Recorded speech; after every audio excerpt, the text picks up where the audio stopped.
The Miyoo Mini and the Miyoo Mini Plus's stock firmware is not the worst in the world, and in fact it's pretty serviceable too. In this video, I'll be giving you a full rundown of the stock Miyoo Mini OS and its features so that you can get the most out of your device right now. This video is suitable for absolute beginners, or those who prefer not to tinker or install a custom OS, and should cover everything you need to know about your device in its stock form. Note that I do absolutely recommend switching to Onion OS as soon as you can. It's just a much better and less buggy experience overall, with many more features, more flexibility, and, plain and simple, it can play more games. However, as of the time of making this video, Onion OS is not yet available for the Miyoo Mini Plus, only for the original Miyoo Mini. But regardless, check my channel or the description of this video for a guide on how to install Onion OS for each device once it's available. Note that this particular guide applies to the original Miyoo Mini and the Mini Plus. The only difference being is anything to do with Wi-Fi or Netplay. Anything to do with those two features is exclusive to the Mini Plus. For now, let's go ahead and start the guide.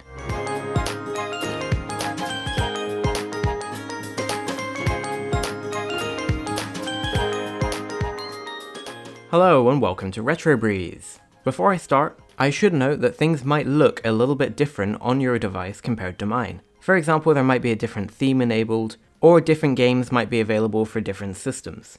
It just depends on the SD card you get with the device. This particular one is using a stock SD card that came straight from Miyoo themselves. In addition, I've put timestamps in the description of this video so that you can find the sections that are important to you. So let's go ahead and start. I'm going to go through the main screen of the Miyoo Mini. And this main menu or home screen of the Miyoo OS is pretty self-explanatory. There are 6 different options. Recents will show you a list of your recent games in the order that you played them, with the most recent game topping the list. Pressing the menu button here will allow you to clear the list completely if you want to.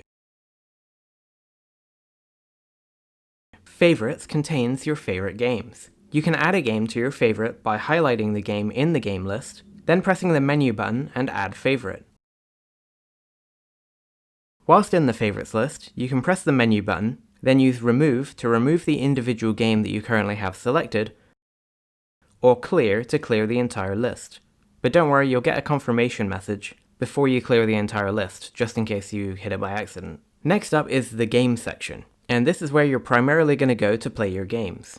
Enter the game section, and it will present you with a list of all the systems on your device. You can press the menu button here, and select Refresh ROMs to update your game lists. If you've added your own games to the SD card or made any changes to it, you'll need to do this before those new games show up. So just remember, go into the game lists, press the menu button, and then Refresh ROMs. Some of the systems in here may not be immediately obvious to everyone, so I'm going to go over a few of them here. FC is for the NES, the Nintendo Entertainment System, which was known as the Famicom in Japan. FF Play is a video player which supports multiple file types and codecs. MD is for Mega Drive or Genesis. Oh, and 32X games too. NGP is for Neo Geo Pocket and Neo Geo Pocket Color. OpenBore is a game engine for homebrew or indie beat-em-ups, but I'm not going to cover that here. SFC is for the Super Nintendo, aka the Super Famicom. PCE is for PC Engine, otherwise known as the TurboGrafx-16. SMS contains games for both Master System and Game Gear. And finally, WSC is the WonderSwan Color. In addition to all of these, you'll find a few different arcade systems too. And when you enter those systems, there are some folders as well as a list of games. Unfortunately, it gets a little bit confusing with arcade. The arcade system itself launches games using the Final Burn Alpha 2012 emulator. This is best suited for launching games in the CPS, IGS, and FBA hack folders if you've got a stock SD card like I have. The MAME system launches with the MAME 2003 core, which is best suited to games that are contained in the MAME 2003 folder, or any ROM sets for the MAME 2003. Then you have Neo Geo, which launches games with the Final Burn Neo emulator. And this is suitable for launching, of course, Neo Geo games from the Neo Geo folder. Finally, there's a Shoot system, which has its own game list. These games launch using the Final Burn Neo in Tate mode, which means that the screen is rotated by 90 degrees. In these games, the intention is to hold the device on its side and use the shoulder buttons as your primary keys. For some reason in this mode, RetroArch launches in Chinese, which makes it kinda hard to navigate. And also, these games seem to crash constantly. If you have a stock SD card, there's actually a text file on the root of the SD card, with a bit more of an explanation, but I'll leave that up to you. I know that's a lot to take in, but there's a lot of overlap with these arcade emulators, meaning that most games work in most cores, to be honest, to varying degrees of accuracy and speed. My recommendation is to use the MAME system for launching games from the MAME 2003 Plus folder, Neo Geo for games in the Neo Geo folder, Shoot for Tate mode games, of course, and then just use the arcade system for everything else. If you come across a game that doesn't work right in one of the systems, just go into one of the other arcade systems and try it there instead. But for the most part, the arcade system will launch most of the games. Alright, as you might have guessed, you can select a system to enter the games list. And here you can press A to launch a game. Or you can press the menu button to bring up a few options. Add favorite adds the games to the favorites list, as I described earlier. Delete deletes the game, and it does actually delete it fully from the SD card altogether, so be careful.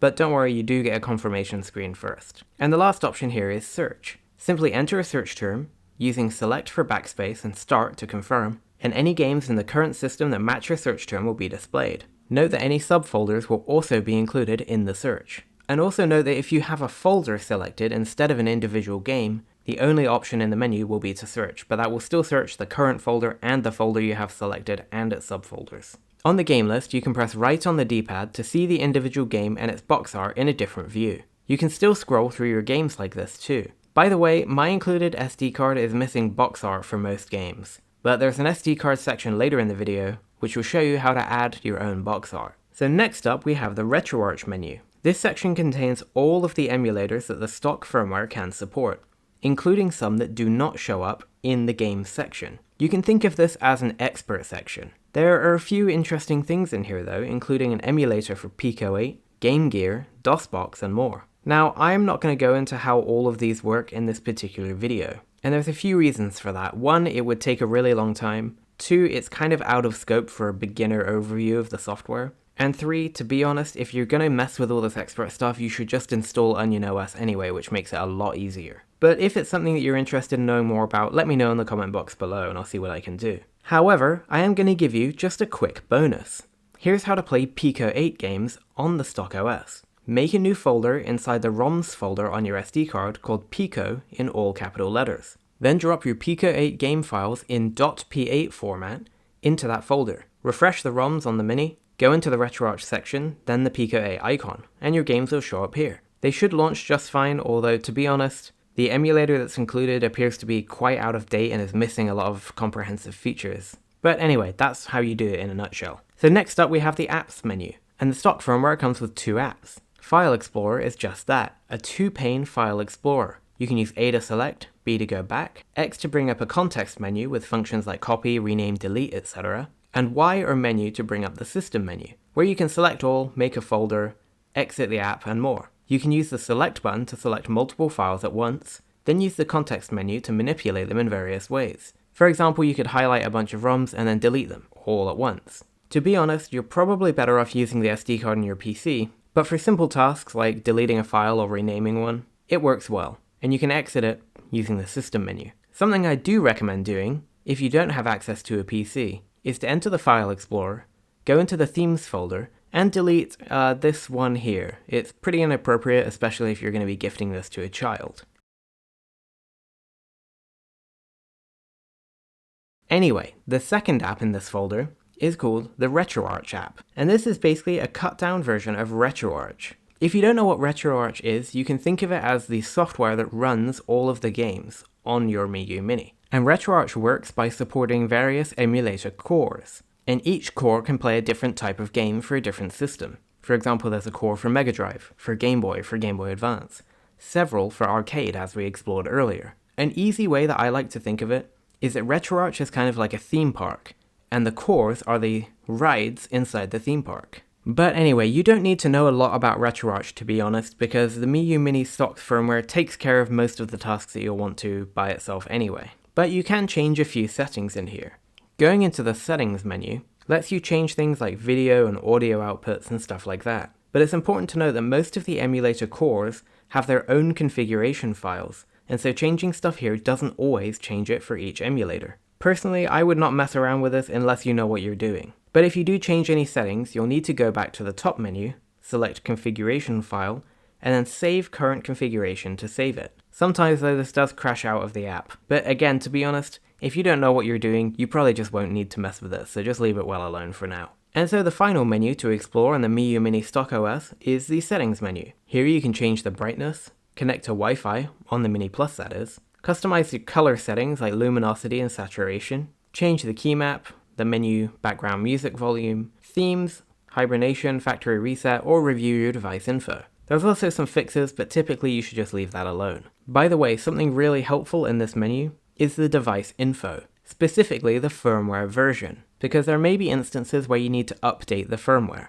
Now, unless you absolutely need to, I would not recommend doing it. But sometimes if you want to install Onion OS or something like that, or if there's a critical update, you'll go in here to see what your current version is and see if you need to update. But for now, you shouldn't need to do anything with it. In my Onion OS installation tutorials, I'll always show you how to upgrade the firmware if you need to. Anyway, it's finally time to jump into a game and see what you can do. And by the way, some games, especially arcade, Neo Geo, and PS1, can take a little time to launch, so just be patient. In most systems other than PlayStation 1, you can hold the L2 button to fast forward. And the fast forward speed varies depending on the game and the emulator. For example, heavier arcade games, there may be very little speed up available, but something like Game Boy Advance might speed up several 100%. Oh, speaking of arcade games, if you launch an arcade game, press the select button to enter a coin. In-game, you can press the menu button to bring up the menu, and you can use the save feature to save your current game state, with 10 slots available for each game. Your most recent save will always be loaded when you enter the game next time,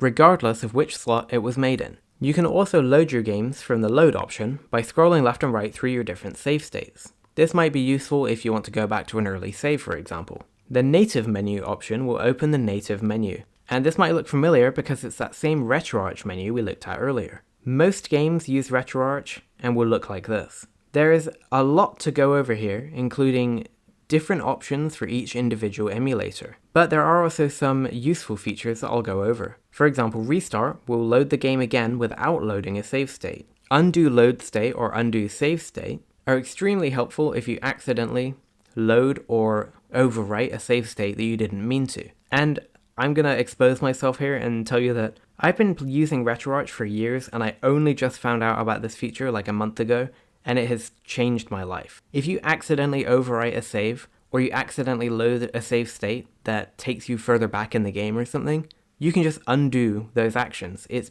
brilliant, so remember that. Options will display all the options for the currently running emulator. Again, there are tons of different options available depending on what type of game you're playing. In general though, the Miyoo Mini is well optimized, and so you shouldn't need to mess with these very often. But you can do tasks such as changing the Sega Mega Drive to use a 6-button pad, or changing the clock speed on certain emulators and stuff like that. Also, if you don't like the default scanline overlay and borders, you can go down to on-screen overlay and check the setting off to disable them. If you do make any changes to the options in this menu, you'll need to go into overrides. You can then save core overrides to save the changes for any game that uses the current emulator. You can use content directory to save the change for all games that are run from that same folder. Or you can use game to save it for the currently running game only. For example, if you want one game to have specific settings different to all the others. The controls menu will let you change your controls. Enter port 1 controls to remap the controls. If you do make any changes, back out and find manage remap files to save it for the core, directory, or game just like before. And if you mess it up, just go ahead and select reset input mapping to set it all back to the default. If you press B from the RetroArch quick menu, you'll go into the main menu. Here, the settings menu will let you modify more settings. Most prominently, if you go into video and then scaling, it will let you change how the game is presented. For example, if you want the game stretched to full screen or not. Video filter lets you try out different video filters too. Now you can feel free to mess around here, but note that some filters can cause lag and slowdown. If you do change anything, back out, go to the quick menu, and save your changes again.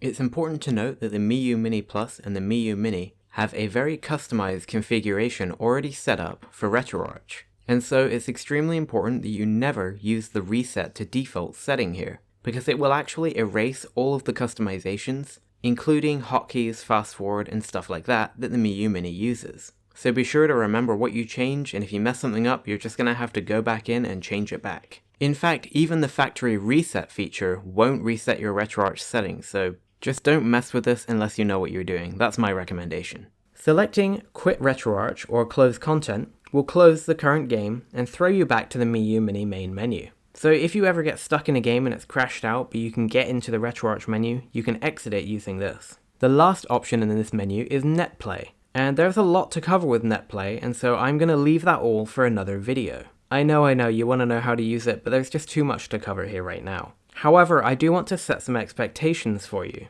Netplay allows you to play games over the network with other RetroArch enabled devices. That could be another Miyoo Mini Plus, it could be a PC running RetroArch, it could even be an RG35XX, anything like that. You can play most systems that have support for 2 controllers, for example Mega Drive, Super Nintendo, and even arcade. However, PlayStation 1 is not supported, and neither are link cable-based games like Game Boy Advance, Game Boy, and Neo Geo Pocket. And yes, that also means you cannot trade Pokemon using Netplay. I'm sorry, it's just not possible.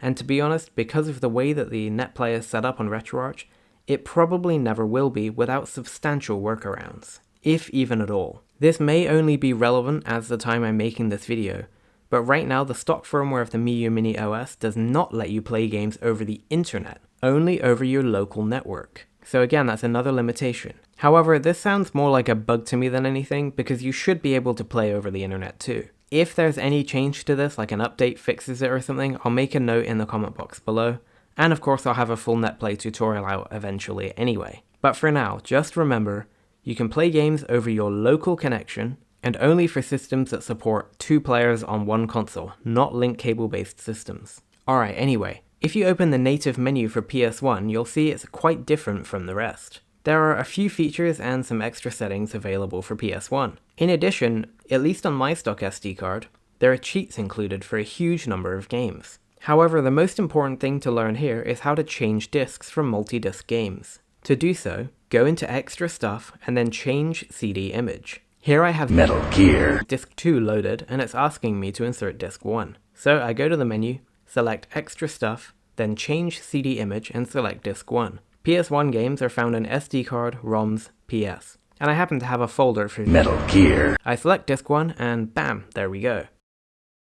Note that what you don't want to do is go into the native menu and choose Load CD Image, because that will actually reset the console as well. Alright, so we've covered basically everything there is to know right now about the stock firmware. So now let's move on to the SD card itself. I have inserted my SD card into my PC, which is a Linux PC, but it will be the same thing for Windows and Mac. Many of the folders can be ignored, and I'll talk about the important ones here. First, the ROMs folder contains all of your games. Inside that is a bunch of subfolders, one for each system. I'll put a table on screen so you know which folders are for which system. To add your own games, simply take the ROM file and drop it into the appropriate folder. I can't tell you where to get the games, so please don't ask. You'll need to find them for yourself, but it's really not hard to do so. In fact, I have actually heard rumors that there are collections of games curated for the Miyoo Mini made by Miyoo Mini community members, but that's just a rumor, I'm not sure if it's true. Again, you'll need to go and look for yourself. I recommend looking in the folder for the system and seeing what the primary file type is. For example, GBA uses .gba files.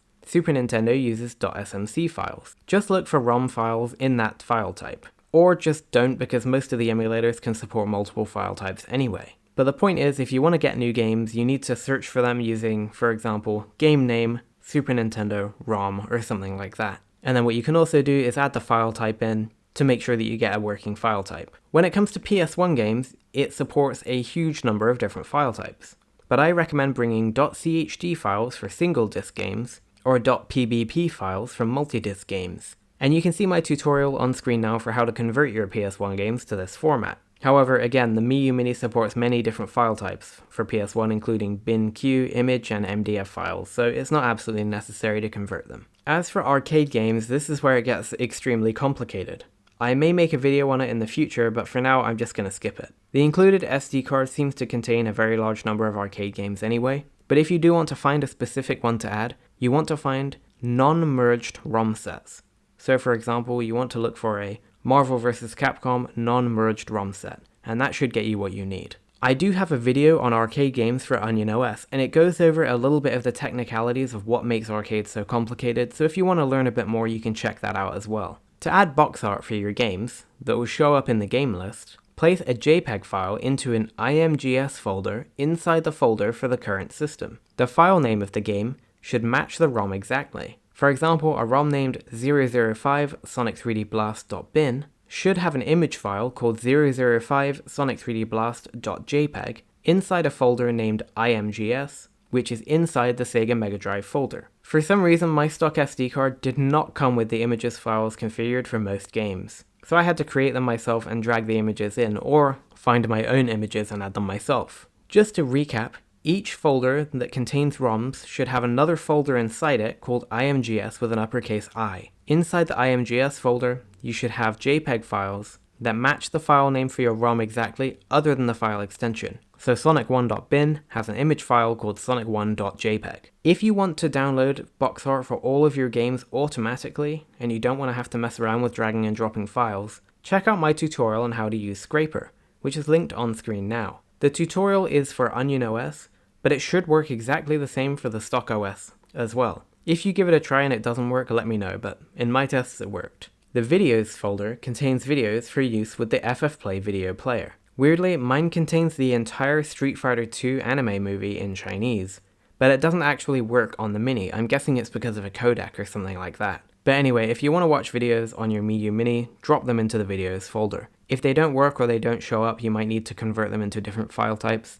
There are a few different threads on Reddit on how to do so just go take a look at those. The last important folder to look at is the RetroArch folder. Inside that, there's another folder called .retroarch, which is a hidden folder, so you'll only be able to see it if you have hidden folders visible. Inside, we want to look at the states and the saves folders. States contains your save states, and saves contains your actual save files if you've made any. You can always back up, delete, or even add saves and states into their respective folders. And what you can also do, in most cases, is pull your saves and states out of this one and drop them into the same folders on an SD card for a different device, which should make your save games cross-compatible between RetroArch devices. But there are some limitations with this. For example, the ROM has to be exactly the same on both devices. But it can be done if you want to. Also inside the .retroarch folder is a folder named System, and this folder is where you'll add BIOS files if you need them. Again, if you're using a stock SD card, it's probably not something you'll need to do, and it's much easier to do on Onion OS as well. BIOS files are kind of like system files that help emulators run correctly. For the most part, you shouldn't need to do anything on a stock Miyoo Mini, but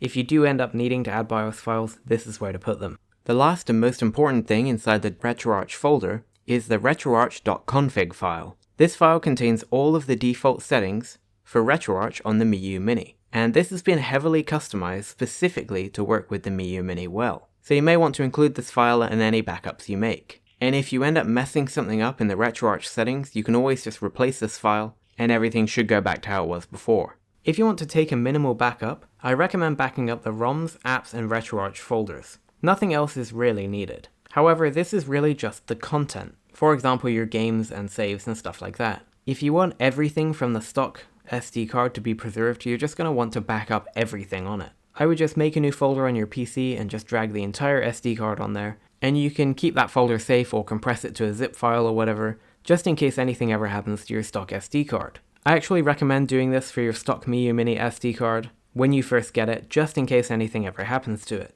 But if you haven't taken a backup and something happens to your SD card, I'll leave links in the description box below to some repositories. These repositories contain all of the content from the stock SD card, not including BIOS or game files. Essentially, they remove all of the copyrighted content. But what you can do with these repositories is drag all of the content from them onto a new SD card, pop it in your Miyoo Mini, and have it back to a mostly stock state. So that just about wraps up this extensive overview of the Miyoo Mini stock OS and how to get the most out of it. There's one more piece of advice from me here. When you first get your Mini or Mini Plus, back up the entire SD card and then buy yourself a reliable name brand SD card, such as a Samsung or a SanDisk, and then copy all of the content from the original SD card over to it and use that. Note that it should be formatted to FAT32 before it can be used in the Miyoo Mini. The reason I say this is because the included SD cards are extremely low quality, they are unbranded bargain basement SD cards, and they will fail sooner rather than later. And what you don't want to do is have a disaster scenario where you lose all your content. Your very first inclination when you buy a device like this is to replace the stock SD card. It's the first thing you should do. And to be honest, if you're having any problems with your Miyoo Mini or any other device, and you haven't replaced the stock SD card, that should be the first thing you do. And as an added bonus, it can even make your content load faster in some cases too. SD cards are super cheap and readily available, just please save yourself some trouble in the future and get yourself a name brand SD card. So anyway, if you liked this video, please go ahead and give it a like. And subscribe to my channel for more Miyoo Mini and Mini Plus content. I have plenty in the works, including a Netplay tutorial. Please let me know in the comment box below if you have any questions and I'll do my best to answer them. For now though, this has been Shem from RetroBreeze, and I look forward to seeing you again very soon.